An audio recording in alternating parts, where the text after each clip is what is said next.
Way, Stephen.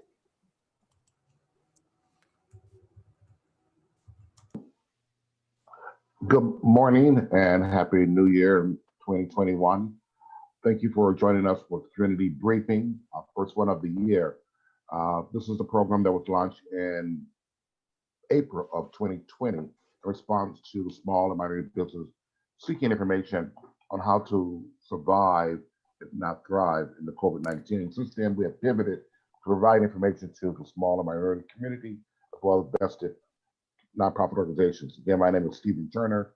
It's my pleasure to introduce the creator of Community Briefing, one of the co-moderators who would also introduce our other moderator, Crystal Mitchell. Crystal. Thank you, guys. Welcome. Happy New Year to everyone. We hope you had a wonderful, safe holiday season. Got some rest. I did. I slept through most of it, and I realized I needed it. And I am glad and happy that we're all here to continue our works for 2021, making sure that our communities are healthy and thriving. I am the co-director of Recycling Black Dollars. I also host another podcast called The Business Zone, which broadcasts live every Friday afternoon at 3 o'clock. And I just kicked off another one during the holiday called Conversations on the Patio with Javon and Christo, and it's about retirement and planning for your retirement. So excited about that one as well.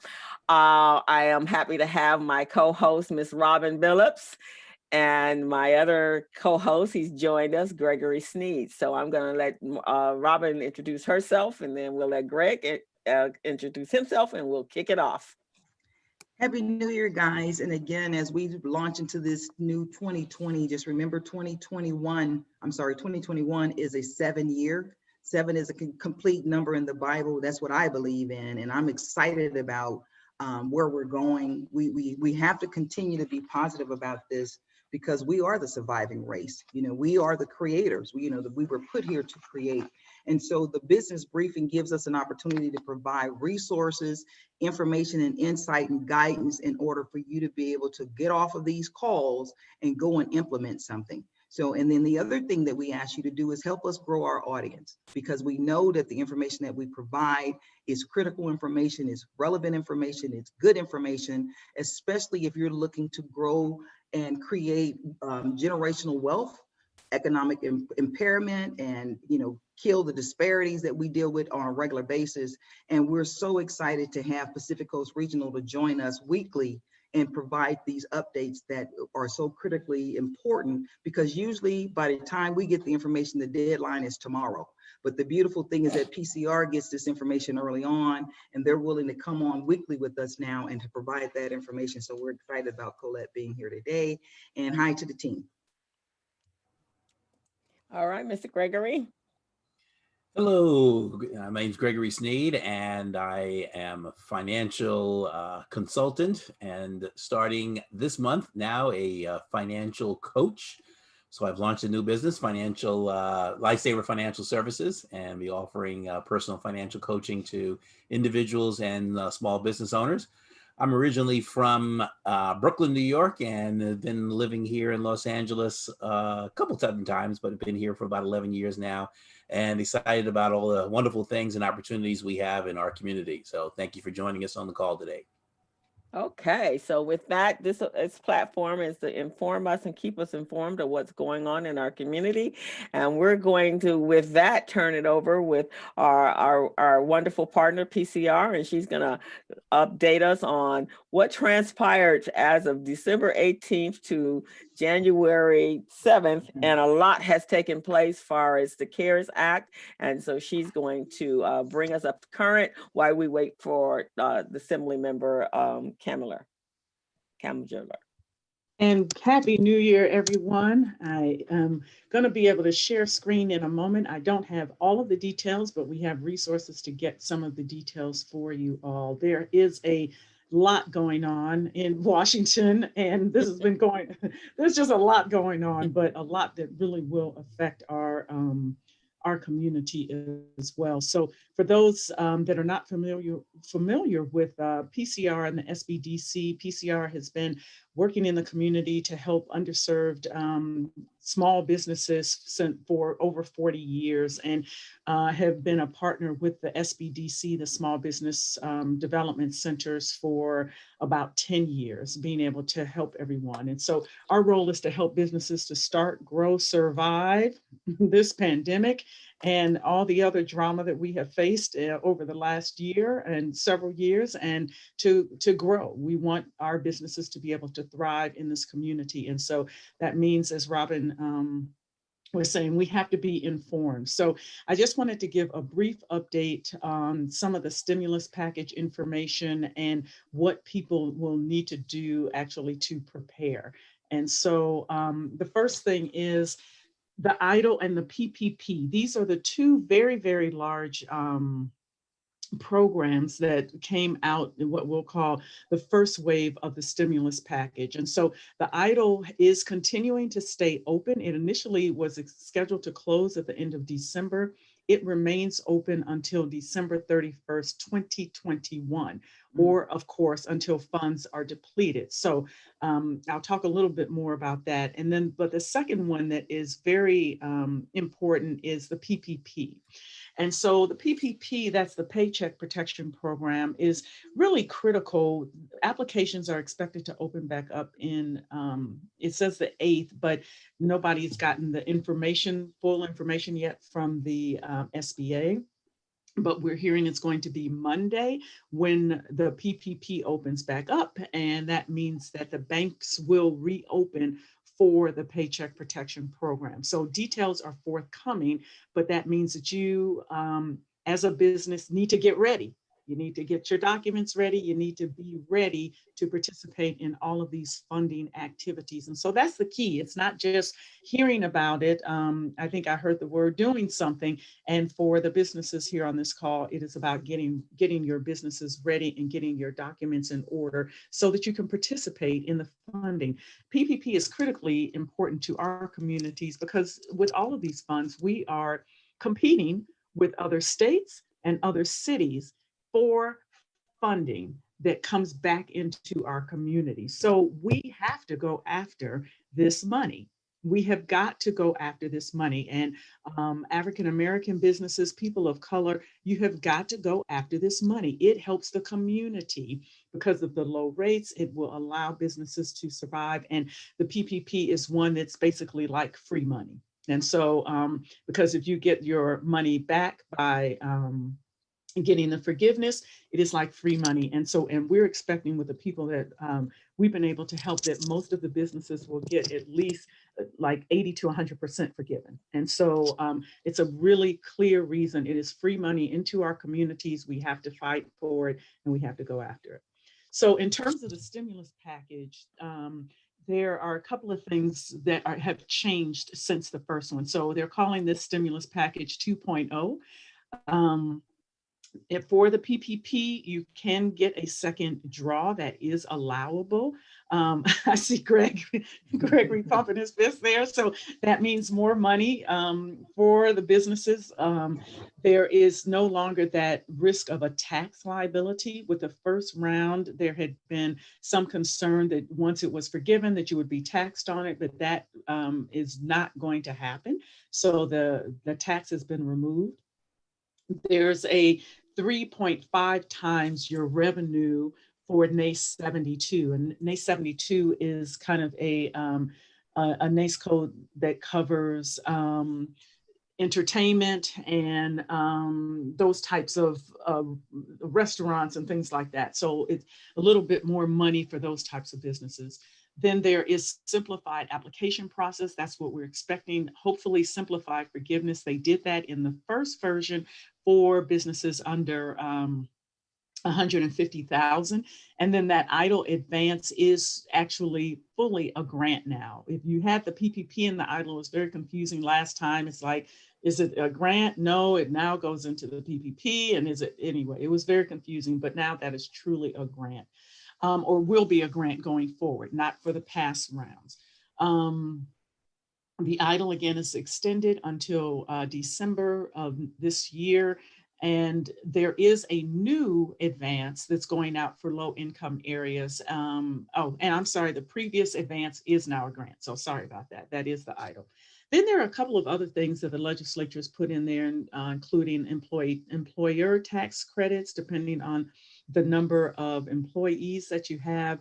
SBA loan forgiveness has been extended up to $9,000 for additional 8 months.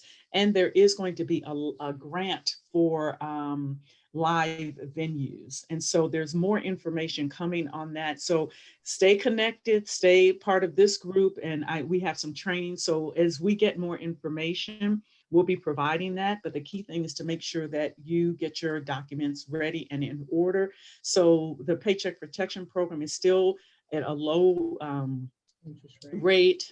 2 million is the cap. Remember though, in the first round, after so many large companies got it, they capped it at 150 grand, even though there were companies that were eligible for more that were not the large companies. So hopefully those businesses that are slightly larger and are able to get more money will be able to do that. Then I wanted to make sure for those of you that did get the first round of PPP, we are still training on the loan forgiveness. So we have a workshop today at 2 o'clock. We're doing that every Thursday. In addition to every Wednesday, we're going through the details of the application process. So as we get more information, every Wednesday, we're going through the applications and any hints, tips, things that you need to do that are more detail oriented than we have time for here. Then here's the EIDL. So I did just check, this link is still, this website is still the same for the EIDL. So that's covid19relief.sba.gov. So please go on, and if you have questions, make sure that you can get some help. And then just remember, the EIDL still continues to be a very good loan when you compare it to like standard SBA. The rates are low, maturity is 30 years, it's deferred for a year, there's no limited collateral required, no personal guarantees, 0 processing fees, which can really take a loan, take a big chunk out of a loan sometimes. And so just continue to consider those.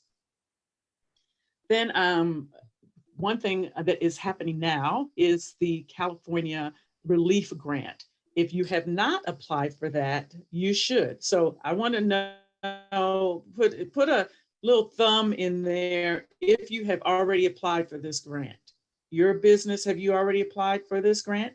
The California Relief Grant. Okay, thank Bianca, you're always on it. So, okay, I see one. Thank you, Bianca. This is a grant, $5, $10, $15, and $25,000 grant. It closes on next Wednesday, the 13th. It is open for for-profit and nonprofit. We are hosting another webinar for it on Friday. You can go in, work on it. Go to the careliefgrant.com. It's not that easy to find this, so that just remember to make a note of that, and I'll put it into the chat when I am done. And make sure to apply for this grant. And there is, it's allowable. You have all these allowable expenses, but there is a component here that is set aside. It's not a set aside, but there is some priority. So it is a lottery system, but there's priority for certain zip codes. There's priority for certain types of businesses, of which many of you are on this call might qualify. So take a moment. You'll need some things on here. There's a lot of information on the website. Before you submit, though, if you have any questions, it's a great time to get them in our call tomorrow. So you have an opportunity to ask questions, and I'll put that in the chat as well. But please make sure that you apply for this grant. You cannot get the money if you are not playing. Have to play. Got to be in the game and got to put your money, put your information in there to apply. And this is a big grant, $500 million. $500 million.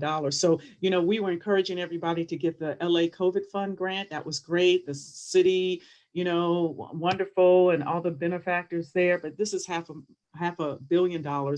You are competing though with people around the state. So let's get your information in right now. Last other one is this is People of Color grant. So this is one that PCR has with Wells Fargo, very good rate, and then fees are subsidized as well. There is a general one. It's not quite as good as this one, but it's still a very strong grant with up to $50,000. So we encourage you to participate in that one. So I just want to say, get ready, get help. There is money available for our community. So do what you need to do to get ready. Consult your accountant and bookkeeper. Are there any bookkeepers on the line? Any accountants, bookkeepers? Yeah, Crystal. If you're an accountant and bookkeeper, Crystal. put your name in the chat. Crystal, all right, Crystal. So accountants and bookkeepers, this is one of the biggest issues that our community has faced, is that people don't have their records together. So, you know, there's all this, oh, do I have to have my 2019? Yes, if you're a business, you got to have your 2019 taxes. And you want to have 2020 because you need to do a comparison for some of these grants. So it may help if you have your taxes ready. So we encourage you to get your taxes ready and make sure everything is in good order. Get your financial statements ready and in good order. And for all of these documents, particularly like the PPP, go through the document checklist. It is online, and then we're teaching that as well on Wednesdays. But go to your document checklist and start getting your documents ready. Again, get them ready so that you can be first in line. Because if you guys remember, money ran out for the PPP. And then I heard a lot of our clients coming in saying, oh, I want the PPP. That thing closed like 2 months ago. We need to be in there early, and we need to get our applications in to get the appropriate funding. So get your paperwork organized, including your payroll, and then get your money back, okay, when it's time to with those PPE loans. Last thing, this is some of the resources that we have upcoming, and you can find it at pcrsbdc.org/workshops. I'll put those several things in the chat, and thank you for the time. And I hope that everyone on this call are listening and has an opportunity to apply for these funding options to help your business and get the money that's available. So thank you guys. Thanks, Crystal. Thank you, Colette. And if you can send me over the PowerPoint, that would be fantastic. I can get it out to everyone. And in addition to that, I will be running a class on, I'm teaching a class at Vermont Slauson in 2 weeks, understanding accounting. And then I'm going to have a class that I'm going to be running called teaching you how to use Wave as an accounting software program so you can get your financials together. And then probably in the month of February, I'll be teaching a class on QuickBooks. It's a 12-week program. So for everyone to get their financials together, as Colette just said, even for the grants, you can't get past that P&L. Got to have that P&L. All righty. So our guest is here. We're excited. And so we're going to turn it over to Gregory so he can introduce her and we can get started with hearing all the great stuff from the state of California. Yeah.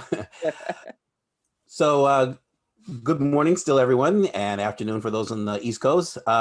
Please join us with, we are going to be joined with Assemblymember Sydney Kamlager. She represents the 54th Assembly District, encompassing Baldwin Hills, the Crenshaw community, all of Culver City, Ladera Heights, Leimert Park, Mar Vista, Mid-City, Los Angeles, Palms, Pico Union, Westwood, and Windsor Hills. That's a large area. In 2020, she passed the Assembly Bill 1950, which was the most transformative probation reform legislation in the country. And it set a maximum term of 2 years for felony offenses and 1 year for misdemeanor offenses. In 2019, she was able to guide 6 of her 8 bills into law. Very good. As chair of the Select Committee on Incarcerated Women, Kamlager is focused on reviewing and reforming policies to support the health, dignity, and rehabilitation of women in prison. She also sits on the Assembly Public Safety Committee and the Speaker Rendon's Select Committee on Police Reform. She also serves on Governor Newsom's Penal Code Revision Committee. She was born and raised in Chicago, Chi-Town, and she moved to Los Angeles and attended the University of Southern California, where she got her bachelor's degree in political science, and she joined Zeta Phi Beta sorority. Yeah, I'm an alpha. She earned her master's degree in arts management and public policy from Carnegie Mellon University in Pittsburgh. So please join us in welcoming Assemblymember Sydney Kamlager. Thank you Welcome. so much. Thank you. Thank you, Colette. Happy New Year to you all. And Gregory, I know all about 8xA. My husband, Mr. Dove, is a proud member, so I get a lot of black and gold love at home. Happy New Year to you all. It was great for me to hear the earlier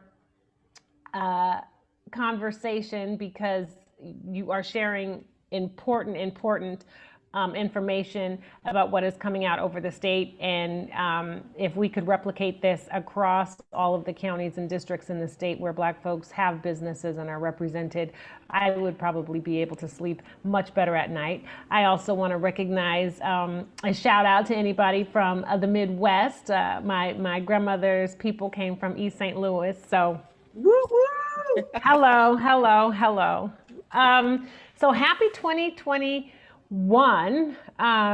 Yesterday was crazy. It's unfortunate that was what took up all of the mind space for folks, instead of allowing us to have a little more time to celebrate and recognize the ferociousness that is Stacey Abrams, and how she was able to really deliver Georgia to us so that we could reclaim the Senate and our sanity as we move into 2021.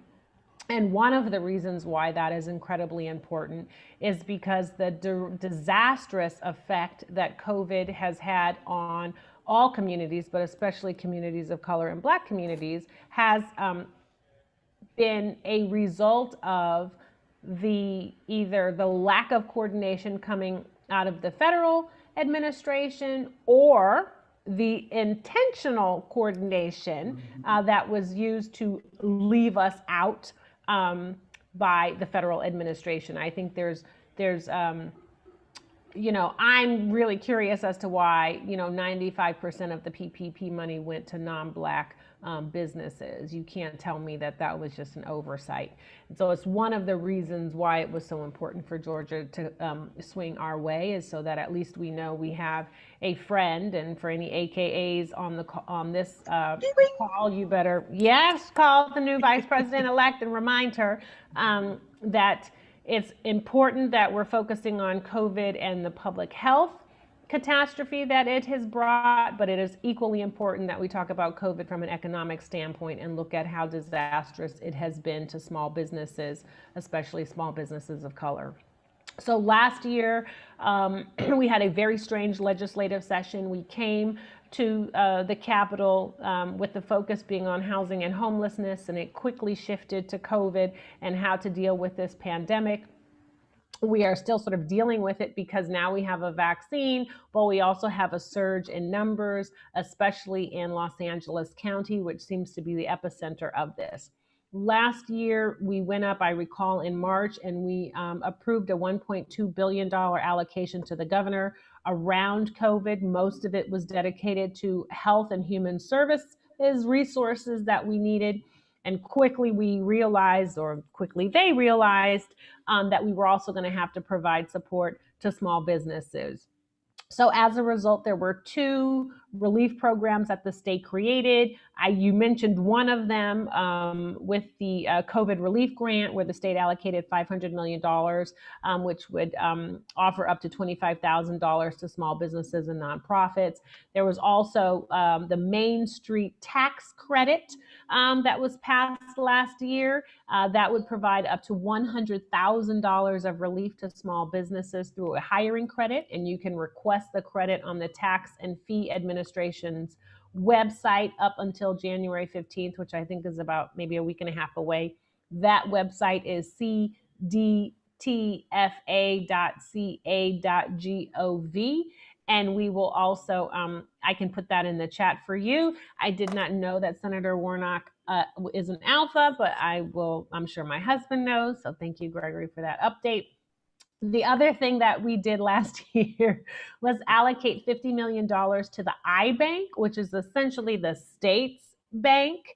And so for those small businesses and nonprofits that were unable to access or ineligible for PPP funding or did not get it, you could apply to the iBank, which is a non-traditional lending institution that's really sort of subsidized and run by the state government. And we allocated $50 million into that pot for COVID relief. And you go to their website, which is ibank.ca.gov, to access that funding. We'd work to share that information with our chambers, with our ethnic chambers, and with those community groups that either act as associations or facilitators to nonprofits and small businesses to get that information to them. And we will be working to sort of re-up that financial ante this year.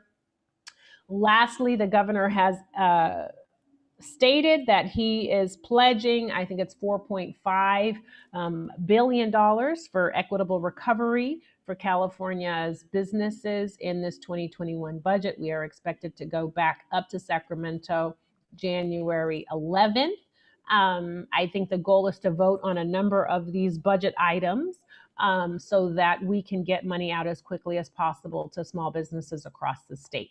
My expectation is that before the end of the month, we will be voting on an extension of our eviction moratorium bill, that we will be looking at funding to support rent and landlord relief, and that we will be working to approve this budget request so that we can get $25,000 grants out to small businesses for this equitable recovery. I think it has been, I can't even tell you all the words that are in my head about how we have had to brave 2020 and how Black and Brown communities have sort of been thrown under the bus with whatever sort of topic you want to raise. And we also know that there are just so many challenges with starting small businesses and maintaining them and growing them. It's everything from just having the ability to tap into generational wealth to the discriminatory practices that we have to manage through with regards to credit and accessing credit and financial institutions, with sort of braving the challenges of managing cash flow when you're working with vendors like state and county and local jurisdictional vendors, where the reimbursements don't come as quickly as they need to or come with all of the red tape, to trying to be a good employer and working with your employees to keep them on board, to all of the challenges that come when you're struggling to survive and knowing that if you close the doors, it's not as easy as just shutting them down for about 4 days or 4 weeks or 4 months and then opening it back up as if nothing ever happened. And so as vice chair of the California Legislative Black Caucus, that's something that we have been stressing to this governor since the beginning of COVID, because we recognize that so many of our Black businesses are not just small, although they are not all small, but many of them are iconic and are really important to the communities that they serve and in which they're housed. And we know that once they close, it will be very hard for them to reopen. I will also tell you that there are challenges with the legislature when it comes to,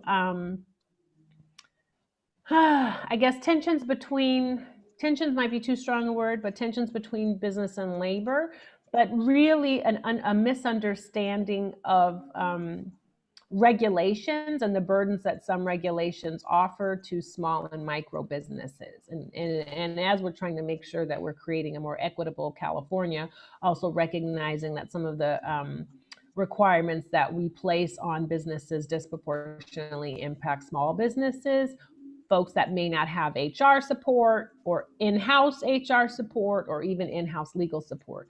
And so how do we work to offer a better coordination of reviewing legislation, making sure that they don't disproportionately impact small businesses, making sure that there are sort of opportunities for education, outreach, and compliance, so that we can have, a healthy revenue base that includes businesses that actually want to be here.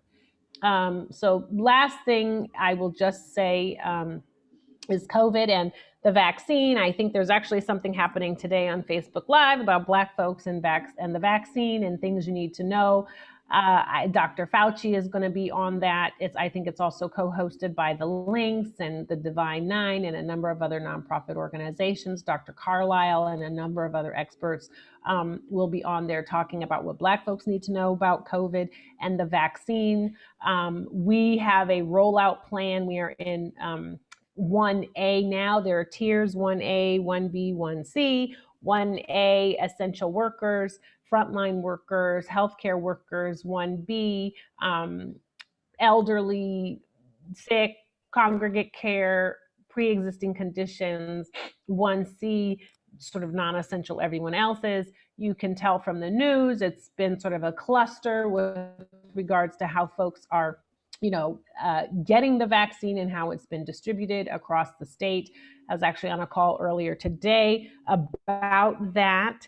I will say that there seemed to be a number of folks that were tone deaf regarding the skepticism that folks have around vaccinations in general.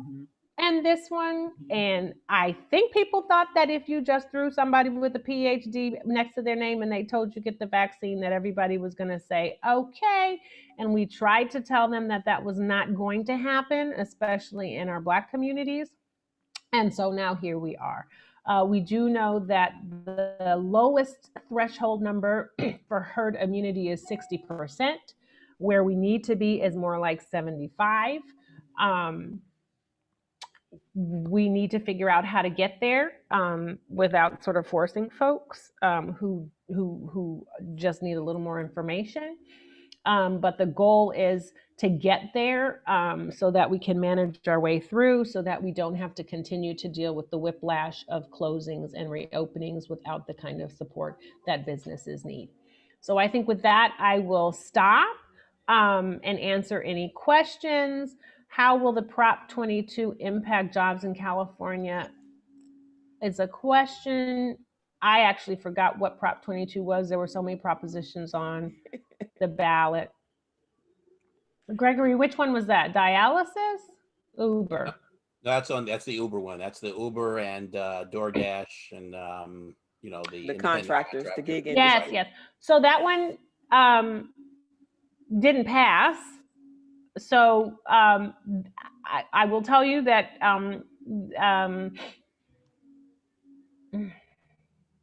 so it's not going to have, obviously the concern was if it was passed that it would impact jobs in those gig economy industries in sort of like the delivery transport world. It didn't pass, and so actually now I think the discussion is using it did pass. No, it did not pass. Yeah, it did not pass. Mm-hmm. So I think now the discussions are about how this illustrates this issue and paths forward for states across the country. There were a lot of things that didn't pass this past November that are giving people a pause. I have to say that I don't know, especially in light of what we're facing with sort of reopenings and COVID and schools and learning and distance learning, if this will rise up to a priority one when we return back to the legislature. This was sort of the last gasp as a result of AB 5 that was passed and that has proven to be as problematic as folks said it was going to be during those discussions. And so what we will probably see is a continued rollback of AB 5 to provide extensions and exemptions for so many of the folks that have been sort of caught up in the web of AB5 that don't really deserve to be there. So I hope that answered your question, but we're not anticipating that it will impact any jobs because it didn't pass. I think the larger issue is just if folks are able to stay in business. I guess also a number of those companies, especially because that's about them changing their whole business model, and then of course putting millions of people back out on the street with no jobs, because at this point that is how they're making a living. I have noticed that there's been an increase in prices so that they can absorb the cost of having to pay payroll taxes and so forth and so on. But I am happy to hear that anyone else that works as an independent contractor, that's truly an independent contractor, are not going to get caught up in the murk of the AB5, because it was pretty broad, a broad spectrum. Assemblymember, my question is on the unemployment, the EDD. We talked about the CARES Act and so forth, but there are a number of individuals that their benefits discontinued as of December 26th, and I'm not quite sure what's going on at the EDD from the state level, but there's a lot of stuff going on there, and in addition to all of the fraud that took place, and everybody's caught up into that as well. So how do we move forward? When are the benefits going to start back again? And I guess the federal piece of it as well. And do they have to re-register in order to get that? So I was on a call last night with EDD, and I didn't even need to turn on the heat in the house. It was so hot on the Zoom. To say that it's a hot mess is actually an understatement. Where to begin? So we were granted an approval for $4.5 billion towards the end of the year to allow us to offer extended benefits to those who had seen their UI benefits exhausted. And that was for an additional $300 a week supplemental. We are probably going to go back. I think everyone was sort of waiting for the Biden administration to get certified and to have them come on so that we'll have some better allies with us while we're negotiating new stimulus packages that actually give support to states and counties. So this last round actually, because Trump doesn't like states and counties, or doesn't like states that don't like him, or whatever, none of the money was going to the states and to the counties. And so that's obviously funding that the state would have been able to use to even grant more or extended UI benefits. We have partnered the state, but I guess I am part of the we, but the governor manages unemployment and EDD. They entered into an agreement with Bank of America, and it's dramas with these debit cards that have been loaded and then frozen with hacking and fraud. So I don't even want to get on my soapbox about that. They have been asked by the legislature to fix some of the BS that is happening through EDD, because they are asking folks to re-register. And so we're actually like managing caseload for EDD in my office because they are so slow, and folks who have already gone through the MeID and have their information in the system shouldn't be asked to re-register. And yet in many instances, that is what is happening. They did not know that was happening. We had to tell them that is happening. So they are working to fix it. They also are working to address the dramas that are happening with B of A. That contract is expected to expire, I think, at the end of the month. And they're getting a lot of pushback, including from me, about whether or not to re-engage with Bank of America or to end that contract now. I will tell you that they have loaded up these cards with the state's money, and then frozen the cards and are still collecting interest on the cards that they are not giving out to people. I have asked what that number is. Everybody looked at me and had their eyeballs roll back, but I'm still asking for that money because it makes no sense to me that you have this huge institution taking our money, earning money off of our money, and then not giving our money out. So they know that they have a cluster there. They have brought a new director on to manage through that. She got an earful for an hour and a half last night, but we are pushing them to reconcile these grievances, because now many of us who have, that have staff, we actually have a dedicated person who's now become an EDD representative to help make sure that claims are getting addressed. Hey, it's Robin Billups. I put a question in the chat box, and my concern is this. We keep hearing about supplier diversity and compliance needed to diversify the supply chain with these major corporations, even with the government. And we always hear about what the small business can do, what they need to do, what they need to make sure that they have, blah, blah, blah, blah, blah, blah.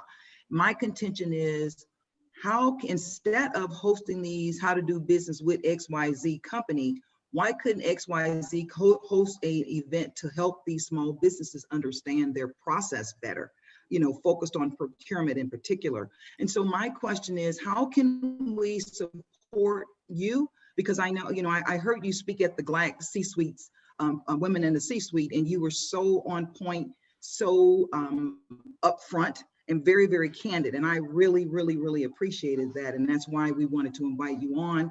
And we'd like to create a partnership with you, an ongoing partnership with you, because we know you will bring us some good information.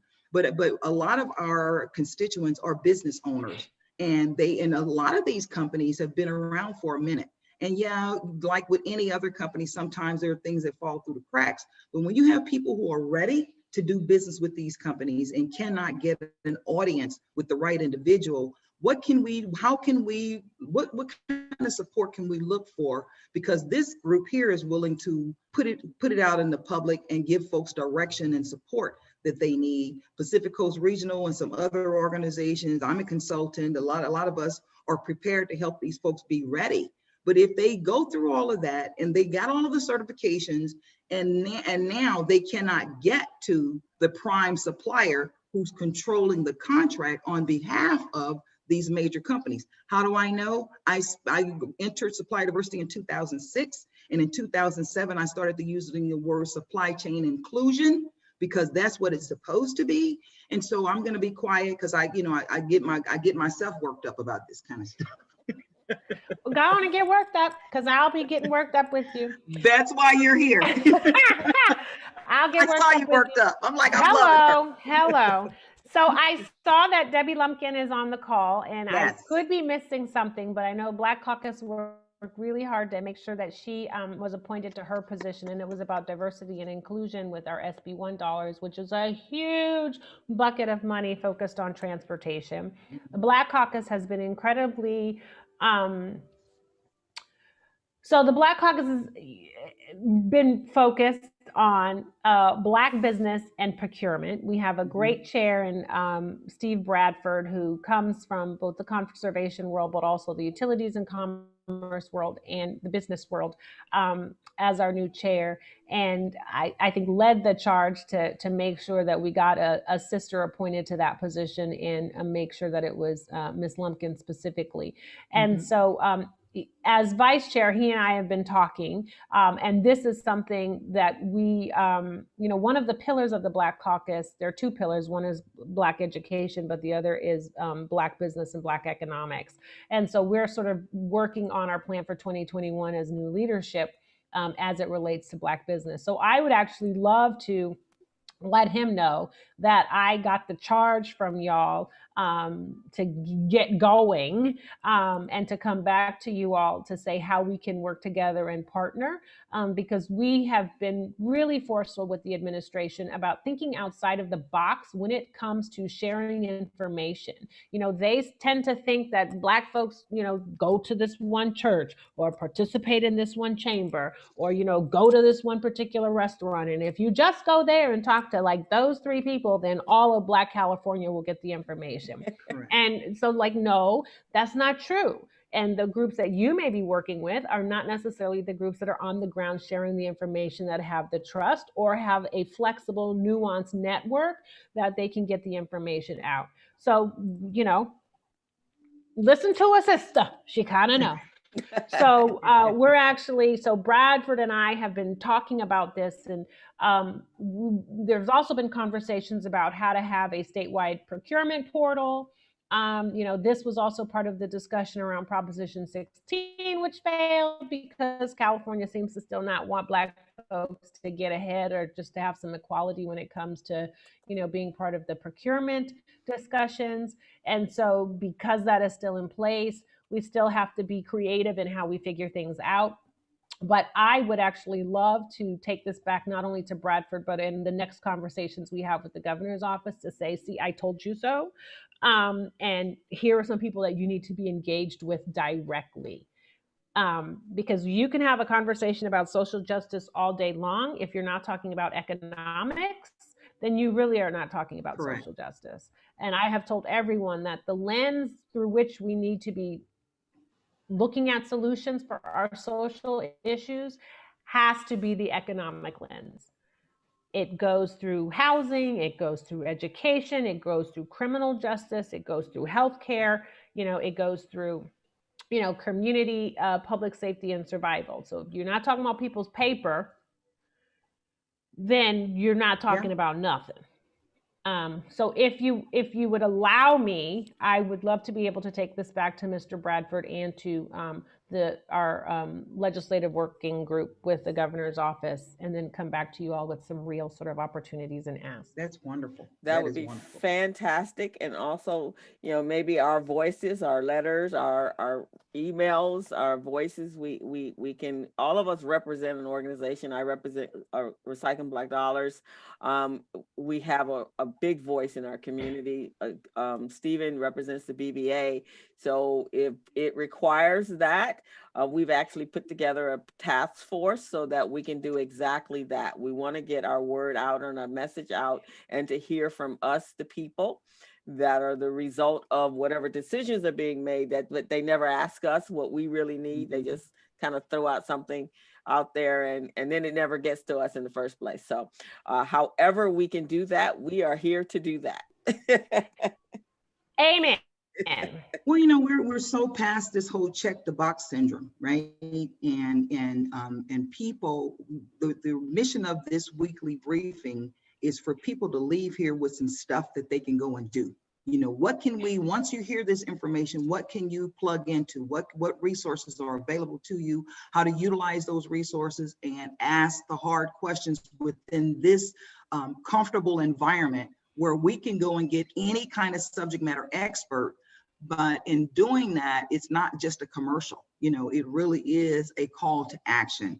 And so Debbie Lumpkin is on here. Well, she's a sweetheart. She's one of my dearest friends. And Debbie, can you maybe take yourself off of mute? We're just going to give you a few minutes to say hello.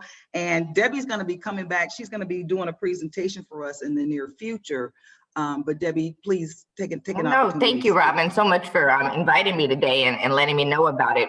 Right when the assembly member mentioned my name, I was taking like a big bite of barbecue. I was like, oh my God, let me. But no, I'm really glad to listen in the conversation and also hear about what PCR SBDC as far as giving out the loans. It helps me kind of in my walk of life to be able to continue to share that information. I also, I would be remiss if I didn't mention like all the support the California Black Caucus and all the diverse caucuses have given me kind of in my role. It helps me in knowing I have a sounding board, knowing I have a voice, and it helps make my stick a little bit bigger sometimes when I need it. But just for those of you that don't know, I'm the Deputy Inspector General of Diversity. I work for the Inspector General. We have oversight over the California Department of Transportation. Kind of the shortest way to explain my role and is that I have oversight over racial equity in hiring and contracting at the California Department of Transportation.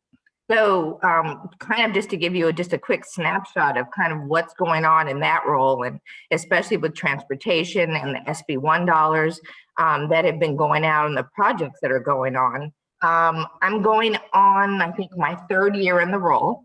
And I would say at about the second year is where I started to see major transformational changes. And, you know, as you know, when there's leadership changes or strong leadership that truly understands the issues of equality and equity, and also having some maybe personal experience with it, it's really helped to kind of help move the needle.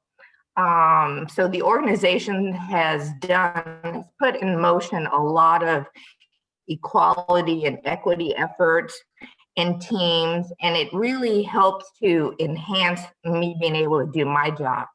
It's turned into where I do a lot of advising and consulting, and I make sure they understand the voice of the community. So that's why I like to participate too in seminars like this, so that I can go back and, you know, give them the information of where the issues are. So I'm not saying that everything's perfect there, but there has been, I think, tremendous movement since the major leadership changes as far as the head of Caltrans. And we also have a pretty much new leadership team in the Office of Civil Rights. They also brought on this year, well, 2020, they brought on a new female that's in charge of their Equal Opportunity Department. And so I'm very pleased with all of them, and they work very well with me. And we're able to, I think, you know, leverage all the roles to really make a difference. Mm-hmm. So I expect great things moving forward, but it's going to take a while. That doesn't happen in a vacuum. But just to something else that was mentioned earlier, and I'm the co-chair for One LA initiative.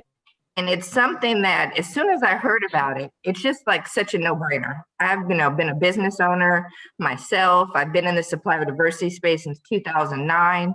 And there's so many opportunities, so many certifications, so many rules, you know, depends on the funding source. And, you know, now that I'm even more deep in this public sector, there's so many contracting laws. I mean, there's a state contracting law, then you have the federal programs, the state programs, the money gets mixed, this happens, you know, the review boards. I mean, it's a lot. So as much as all that can be centralized, makes it easier for the businesses as far as from a knowledge base and just from a time perspective. And so, you know, one of the big things that the LA Chamber, as part of the One LA initiative, is that single platform, that single database. It's where you can go get certified and say you're doing certification for one application. It'll tell you, well, you're 50% done doing this other one too. Do you want to finish it? So it makes everything like a one-stop shop. And I know everybody has their own databases and processes. And so this model lets you plug and play however you want. Like if you have a database or a place where you put your procurement opportunities, you can still share them on this site as well. So there's, you know, a lot of different ways to play, but it's definitely something I think solutions like that is what we need to look into, especially with you got, you know, the Olympics and all these different contracting opportunities coming up. The more centralization of certification and contracting opportunities, that, you know, the better we'll be able to get our folks engaged. The challenge is, I think, just to add to what Ms. Lumpkin talked about, is that, you know, we're always being asked to both be transparent, but then also to be accountable with the money. And so everyone wants to know, you know, that there's no graph that every dollar is being used and the return is like, you know, 60, 70% fold. And we're still, I think government is always going to be challenged with how to do that in a way that's still streamlined and efficient, and also doesn't simultaneously kick people out. Mm-hmm. And we know that that's what happens. And so generally the only folks who stay in or get in are those that have pre-existing relationships with folks, or who have the capacity and the infrastructure to kind of manage through and find their way in. And so we will continue to need help from organizations and associations, from businesses like yours and associations like this, to figure out how to thread the needle. Because of course you want the dollars to go where they're supposed to go, but you also have to recognize that you can't tie everyone's hands and feet and blindfold them and then say, hey, here, do all of this. Yeah. And, you know, government tends to respond to anecdote, and you hear stories about fraud or bad stuff, and then the next thing you know, you got 15 bills popping up that are all about cracking down on that. And it may be a small percentage of the issues that are challenging, but it gets a lot of spotlight.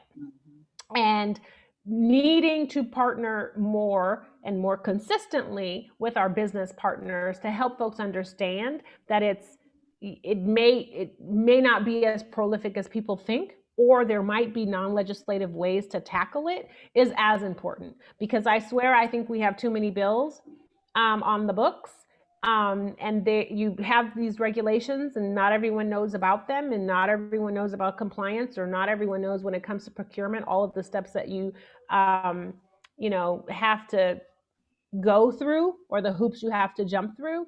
And many folks, just don't understand how we hamper. And so just wanting to say that to let you know that I understand and I hear you, and want to be able to build on this relationship, especially through the caucus, so that we can elevate these concerns, because I don't think a lot of folks in the administration get it. I want to thank you. I want to thank the folks like Debbie, because again, because you have experience and you're reasonable, I think my personal opinion is that finally, I think this whole public-private partnership across the board with the government will help. Because I think that when you look at RFPs and contracts and these bills, a lot of this stuff is from the 50s and the 60s and the 70s. Systems have not been upgraded, so they can't pivot quick enough. And then, so they keep those same historical documents and just pile on. But it's individuals like yourself that can come in and say, you know what? I've filled out this application. I've talked to somebody about this. I've seen this for myself.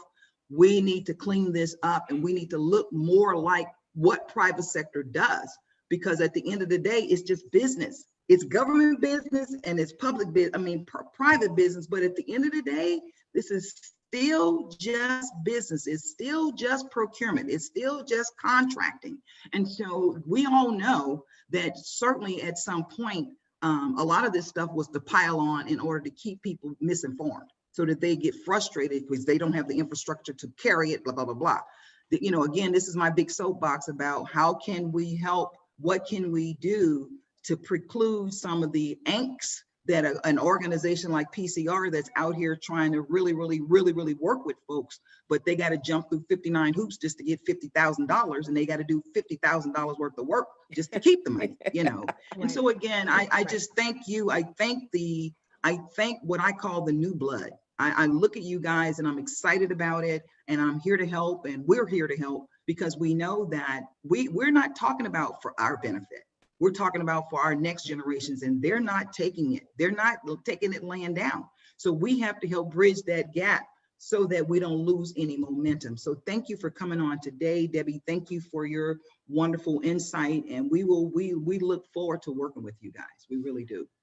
Thank you so much. Thank you. I'm gonna have to jump off in a minute. Yeah, like Stephen Turner said, are there any plans for you running for the U.S. and or the California Senate? After yesterday, that's a good question. I know.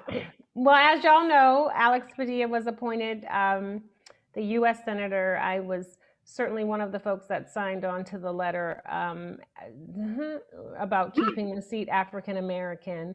So we're going to keep pressing in case there's an opportunity for a second appointment. We know we have one other senator who actually isn't up for election until 2024. But you never know, there might be an opportunity. And so we have a number of amazing folks that, we agree as the Black Caucus who should be appointed. But I am running for the California State Senate, yes, seat 30. Fantastic. Well, we will definitely be behind you. We think you're absolutely awesome. Thank you so much. This is Cheryl Turner. Hi, this is Cheryl Turner, and hi, I'm a member, and I'm also running for that seat. We both are. So I just want everyone to know that. Okay. I also have a quick question about the rental housing industry. As you know, I have a great deal of concern about the small mom and pop, mostly Black and brown owners Let's have a clip. trying to maintain their investments. That's bizarre. When I come back in, I can see you, and then it freaks me out because then I turn to my screen. Okay. Share I'm sorry, as I said, I'm juggling two different, the whole screen. I'm juggling two different Zooms. But yeah, what are the plans for helping small rental owners to pay their mortgages when the state has put a moratorium on their ability to collect rent, which they need to pay those mortgages and other bills? So AB 3088 was a bill that was passed last year, which was the eviction moratorium bill that was to both support tenants and also homeowners and small mom and pop landlords. It's very hard for the state to negotiate sort of federal banking requirements and regulations, although we have done a lot to connect with Congresswoman Maxine Waters, who chairs the Banking and Finance Committee on the federal side. But in that bill, there were agreements around having banking institutions working in concert with folks around sort of forbearance workarounds so that didn't happen right in processes. And so AB 15 and AB 16 have been authored that would also extend the eviction moratorium. And I've also signed on to a $5 billion request for renter and small mom and pop landlord relief, because we know that, if tenants can't pay the rent, that means that landlords can't pay the mortgage. And if that happens, then everybody is out. And so there's a concerted effort by both the legislature and I believe the governor to make sure that we can support both of those groups because they are inextricably tied. Okay. Well, thank you so much. Thanks for the answer. Thank you, guys. everyone. Before All right. everyone, we do appreciate everyone that is following on us, that attend, that come out every week to week, and we so appreciate your support. Also, Recycling Black Dollars. I think I've mentioned to everyone we are taking our resource guide digital, and so we are going to have a listing on the digital platform of every Black business in the greater Los Angeles and the outskirts of Los Angeles. So there is a link in the chat. Please go on there and complete that and complete your information. And in addition, that's just a link, that's just a listing in the guide, but we would love to have you advertise your business in the guide. We have a $200 special membership combo offer right now that will give you a half a page ad in the resource guide, the print copy, and as well as an interactive link on the digital platform. We want to make sure that I get calls and emails regularly on how do I find a plumber? How do I find this? Where do I find this? Where do I find that? And can you recommend someone?